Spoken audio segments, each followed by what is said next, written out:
پہنچے، شایان شان استقبال ہوا، میلاد کی محفل چل رہی تھی۔ مولانا صالح کمال نے کہا حضور جب آپ آ ہی چکے ہیں تو تھوڑی دیر تقریر فرما دیں تاکہ بیان مجلس اپنے اختتام کو پہنچ جائے اور آپ کے بیان سے ہم لوگ محسوس ہو جائے۔ اعلیٰ حضرت امام احمد رضا کھڑے ہوئے اور عربی زبان میں کتاب و سنت کی روشنی میں تقریباً 2 گھنٹہ مسلسل علم غیب مصطفیٰ تقریر فرماتے رہے۔ اعلیٰ حضرت تقریر فرما رہے ہیں اور علماء جھوم رہے ہیں۔ جب تقریر ختم ہوئی تو مولانا صالح کمال نے قریب رکھی الماری کو کھولا، پرچہ نکالا، کہا حضور شریف مکہ کے دربار میں یہ سوال آتا ہے، اس کا جواب لکھنا ہے۔ اچھا ہوا کہ آپ تشریف لائے، جو تقریر آپ نے فرمائی اسی کو لکھ لی۔ اعلیٰ حضرت امام احمد رضا فرماتے ہیں کہ اس موضوع پر احمد رضا کا قلم چلے گا تو پوری تفصیل اور تحقیق کے ساتھ لکھا جائے گا۔ انہوں نے کہا حضور اتنا موقع نہیں ہے، آپ نے جو تقریر فرمائی ہے اس میں سارے جوابات موجود ہیں، اسی کو ہی تحریر پہ لایا جائے۔ اعلیٰ حضرت نے فرمایا کتنا ٹائم ہے؟ کہا 2 دن۔ کہا چند گھنٹوں میں احمد رضا علم غیب مصطفیٰ کا ایک ایسی عظیم الشان کتاب لکھ دے گا کہ صبح قیامت تک وہاں کا جواب نہیں دے پائیں گے۔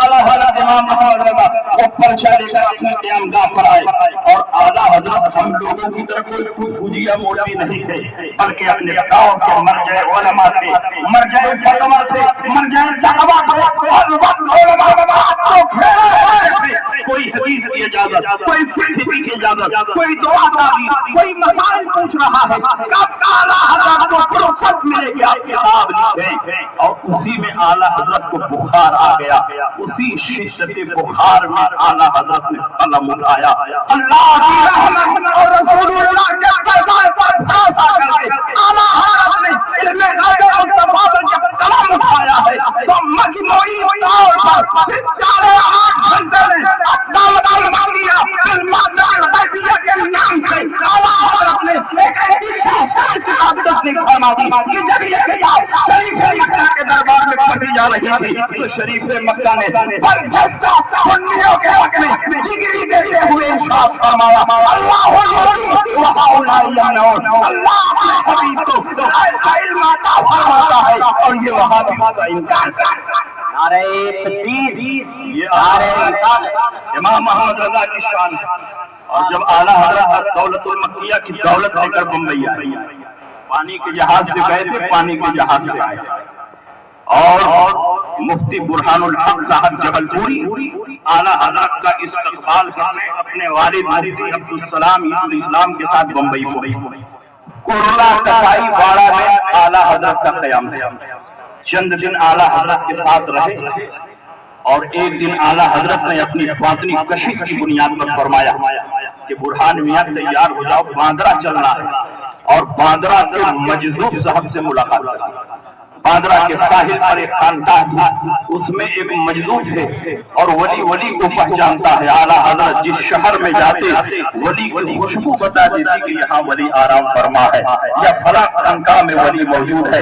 اعلیٰ حضرت مفتی برہان الحق اور مفتی عبدالسلام پڑے چلے، ادھر اعلیٰ حضرت نکلتے ہیں اور جب مجذوب کو اعلیٰ حضرت کی خوشبو محسوس ہو رہی ہے، فرماتے ہیں بہت بڑے عالم مجھ سے ملاقات کے لیے تشریف لا رہے ہیں، اس لیے تم لوگ ان کے استقبال کی تیاری کرو۔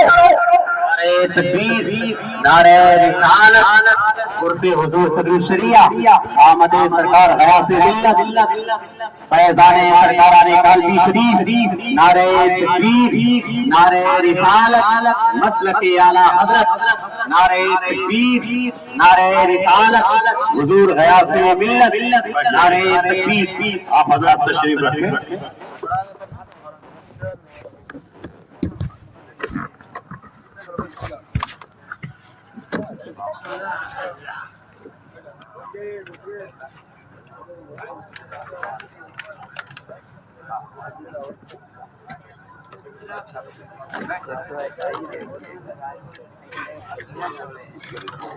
آپ حضرات تشریف رکھیں، بیٹھ جائیں۔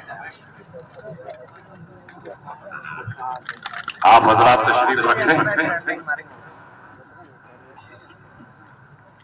یہ آخری بات جس کا ذکر چھڑ گیا ہے اس کو میں مکمل کر دوں اور پھر انشاءاللہ باہر کے آئے ہوئے ہمارے خطبہ اور پیران طریقت خصوصیت کے ساتھ شیر کالپی شہزادہ سرکار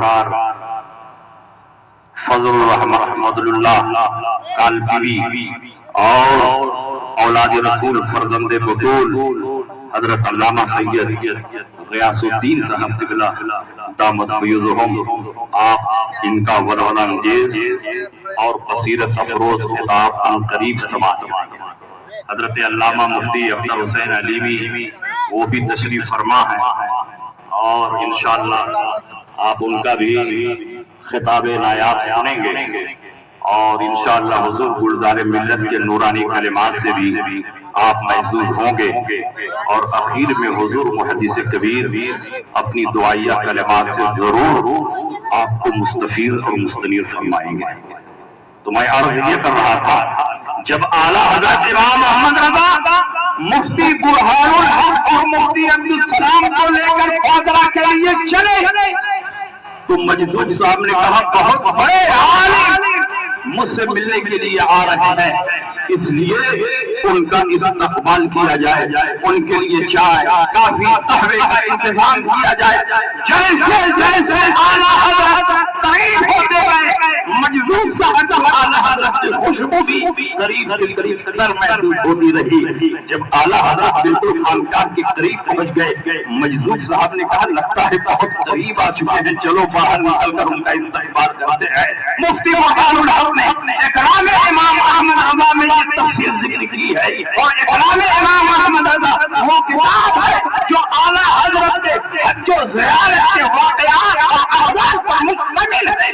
اس کتاب کا آپ مطالعہ کریں۔ مجذوب صاحب باہر نکلے، اعلیٰ حضرت کو خیزیبہ پر نظر پڑی، ان کو لے کر اپنے حجرے میں تشریف لے گئے۔ اعلیٰ حضرت تشریف فرما ہے، مفتی عبدالسلام بیٹھے ہیں، مفتی برہان الحق بیٹھے ہیں، مجذوب صاحب بیٹھے ہیں، بڑے بڑے مریدین معتقدین، بڑے بڑے علماء اور فضلاء بیٹھے ہیں۔ مجذوب صاحب کی عادت تھی کہ جب آپ کی خانقاہ میں علماء آتے تو غور سے ان کے چہروں کو دیکھتے اور فرماتے ان کو چائے پلاؤ، ان کو کافی پلاؤ، ان کو قہوہ پلاؤ۔ لیکن جب اعلیٰ حضرت امام محمد رضا پہنچے تو فرماتے ہیں کیا پینا پسند کریں گے؟ آپ کے لیے چائے بھی حاضر ہے، آپ کے لیے کافی بھی حاضر ہے، آپ کے لیے قہوہ بھی حاضر ہے۔ اعلیٰ حضرت کی ضرورت مبارکہ کی عدد سلاس ہے۔ اعلیٰ حضرت فرماتے ہیں مجذوب صاحب نے تینوں کا نام دیا ہے، مجھے تینوں پسند ہے، چائے پسند ہے، کافی پسند ہے، قہوہ پسند ہے۔ ایک ہی پیالی میں چائے ڈالی گئی، کافی ڈالی گئی، قہوہ ڈالا گیا اور اعلیٰ حضرت نے اسے پی لیا اور اس کے بعد گفتگو شروع ہوئی تو جتنے حاضرین ہیں گفتگو کا ایک لفظ بھی سمجھ نہ سکے۔ اعلیٰ حضرت امام احمد رضا جب اجازت لے کر جانے لگے تو مفتی برہان الحق بھی اعلیٰ حضرت کے پیچھے پیچھے چل رہے ہیں۔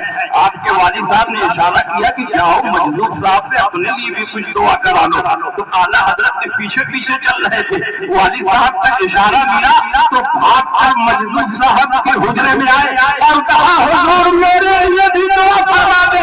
تو مجذوب صاحب نے کہا تم مجھ سے دعا کرانا ہے؟ کہا ہاں حضور آپ ہی سے دعا کرانا چاہتا ہوں، کچھ نصیحت فرما دیں۔ تو مجذوب صاحب نے کہا اگر تم مجھ سے نصیحت لینا چاہتے ہو تو میری نصیحت یہی ہے کہ تم ابھی ان کے دل میں انہیں کو قدم چلتے رہو اور نظر پہنچ جاؤ گے۔ جنت میں لے جانے والا راستہ ہے، مسئلہ اعلیٰ حضرت کوئی بڑا مقام نہیں، جنت میں لے جانے والے راستے کا نام مسئلہ اعلیٰ حضرت۔ اس لیے آپ پوری مضبوطی کے ساتھ مسلک اعلیٰ حضرت پہ ڈٹے رہو اور مسلک اعلیٰ حضرت آپ سے ڈیمانڈ کرتا ہے، مطالبہ کرتا ہے کہ دین کے دشمنوں سے دوری اختیار کرو اور اللہ رسول کے جو دوست ہو ان کی صحبت میں بیٹھو اور یاد رکھو اگر تم پر مذہبوں سے میل جول رکھو گے تو ایک وقت وہ بھی آ رہا کہ ان کی مذہبیت کا تمہارے دل و ایمان پر اتنا اثر پڑا کہ تم بھی گمراہیت کے دندل میں گرنے لگو گے۔ لحد میں عشق روکے شاہ چراغ لے کے چلے، اندھیری رات ہوئی تھی چراغ لے کے چلے، تیرے غلاموں کا نقش قدم ہے راہ خدا وہ کیا بات یہ سراغ نہیں چلے وآخر دعوانا الحمدللہ